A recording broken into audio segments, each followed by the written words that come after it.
Wayanad Kabanigiri Marakkadavu depot നിവാസികളുടെ സ്വൈര്യ ജീവിതത്തിന് മുകളിൽ ഒരു കരിങ്കൽ ക്വാറി ഇപ്പോൾ വില്ലനായിരിക്കുകയാണ്. ഉഗ്രസ്ഫോടനങ്ങൾ മൂലം ഇവിടത്തെ വീടുകൾക്ക് തകരാർ സംഭവിക്കുന്നത് തുടർച്ചയായിരിക്കുന്നു. പരാതികൾ അനവധി നൽകിയിട്ടും ഒരു നടപടിയും ഉണ്ടാകാത്ത സാഹചര്യത്തിൽ പ്രക്ഷോഭത്തിന് ഒരുങ്ങുകയാണ് നാട്ടുകാർ. ഏറ്റവും കൂടുതൽ ഇത് കണ്ടോ പൊട്ടിയേക്കണത്, ഇങ്ങനെ പൊട്ടിയേക്കണു, പിന്നെ അത് പൊട്ടിയേക്കണു.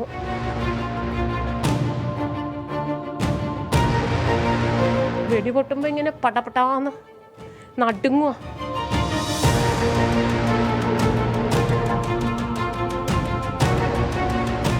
എനിക്കൊരു കുഞ്ഞു ഭാവിയുണ്ട്. ആ കുഞ്ഞിന് പോലും ഉറങ്ങാൻ പറ്റാത്ത അവസ്ഥയാണ്.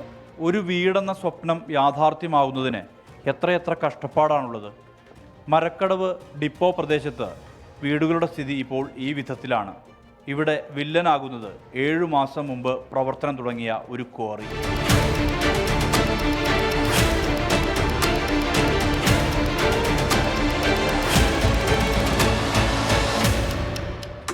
7 മാസം മുമ്പാണ് മുള്ളൻകൊല്ലി പഞ്ചായത്തിലെ മരക്കടവ് ഡിപ്പോയിൽ കരിങ്കൽ ക്വാറി പ്രവർത്തനം തുടങ്ങിയത്.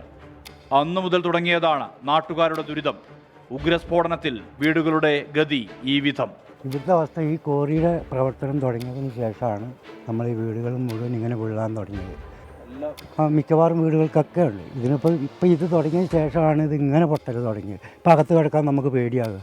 വില്ലേജ് ഓഫീസിലും പഞ്ചായത്തിലും കലക്ടർക്കും ഉൾപ്പെടെ പരാതി നൽകി. എന്നിട്ടും ഒരു നടപടിയും ഉണ്ടാകുന്നില്ല. 20 മീറ്ററോളം വീതിയുള്ള തോട് മണ്ണിട്ട് നികത്തിയെന്നും നാട്ടുകാരുടെ ആരോപണം. ഇതുമൂലം മേഖലയിലെ കൃഷിയെ ബാധിക്കുമെന്നും പ്രദേശവാസികൾ പറയുന്നു. 20 മീറ്റർ ഏകദേശം ഉള്ള തോടാണ്. അതിപ്പോൾ നികത്തിയിട്ട് ഒരു സ്വകാര്യ വ്യക്തിയുടെ പറമ്പിലേക്ക് മാറ്റി വിട്ടിട്ടാണ് ഇവിടെ ഖനനം തുടങ്ങിയിരിക്കുന്നത്. ഇതിൻ്റെ താഴെ കൃഷി സ്ഥലങ്ങളും കുടിവെള്ള സ്രോതസ്സുകളും എല്ലാം ഉണ്ട്. അതിനെല്ലാം ഇത് തടസ്സപ്പെടുത്തിയിട്ടാണ് ഈ ക്വാറി ഇവിടെ ആരംഭിച്ചിരിക്കുന്നത്.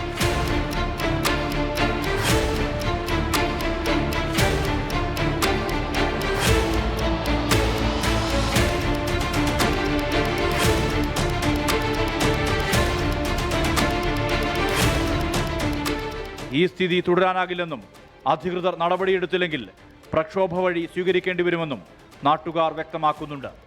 ജനങ്ങളുടെ ജീവനും സ്വത്തിനും സംരക്ഷണം നൽകണം. തോട് നികത്തിയതടക്കമുള്ള നിയമലംഘനങ്ങൾ നാട്ടുകാർ ചൂണ്ടിക്കാണിക്കുന്നുണ്ട്. ഉചിതമായ നടപടി ഉണ്ടാകണമെന്നാണ് ഉയരുന്ന ആവശ്യം. മനു ദാമോദരനൊപ്പം സുർജിത് അയ്യപ്പത്ത്, 24 വയനാട്. പൊതുജനം കഴുതയല്ല സാർ.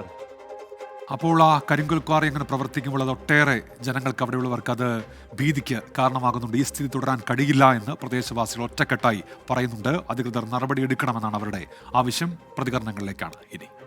ഞങ്ങളുടെ വീടിൻ്റെ പണി പൂർത്തിയാക്കിയിട്ട് വളരെ കുറച്ച് നാളുകളെ ആയിട്ടുള്ളൂ. ഇതിനോടകം തന്നെ ഈ കോറി വന്നതിൻ്റെ പരമായിട്ട് വീട് മൊത്തം പൊട്ടി. ഇപ്പം ഞങ്ങളുടെ ജീവന് തന്നെ ഭീഷണിയാണ്. ഞങ്ങൾക്ക് ഇവിടെ കഴിയാൻ വരെ ഇപ്പോൾ ഭയമാണ്.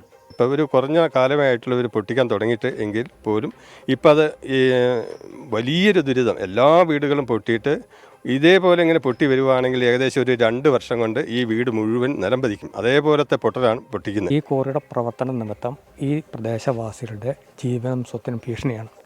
അവർ ഖനനം ചെയ്യാൻ വേണ്ടി കല്ല് പൊട്ടിക്കുമ്പോൾ ഉണ്ടാകുന്ന അത്യുഗ്ര സ്ഫോടനം മൂലം പ്രദേശവാസികളുടെ വീട് മുഴുവൻ പൊട്ടിപ്പൊളിഞ്ഞു പോവുകയാണ്. ഈ നാട്ടിലെ ആൾക്കാരെന്ന് പറയുന്നത് 5 സെൻറ്റ് 10 സെൻറ്റ് ഭൂമിയായിട്ട് ജീവിക്കുന്നവരാണ്. കൂലിപ്പണിയെടുത്തും തൊഴിലുറപ്പും ചെയ്ത് ജീവിക്കുന്നവരാണ്. ഇവരുടെ വീട് പോകാമെന്ന് പറഞ്ഞാൽ, അല്ലെങ്കിൽ ഞങ്ങളുടെ വീട് പോകാമെന്ന് പറഞ്ഞാൽ ഞങ്ങൾക്കത് ഒരിക്കലും അംഗീകരിക്കാൻ കഴിയില്ല.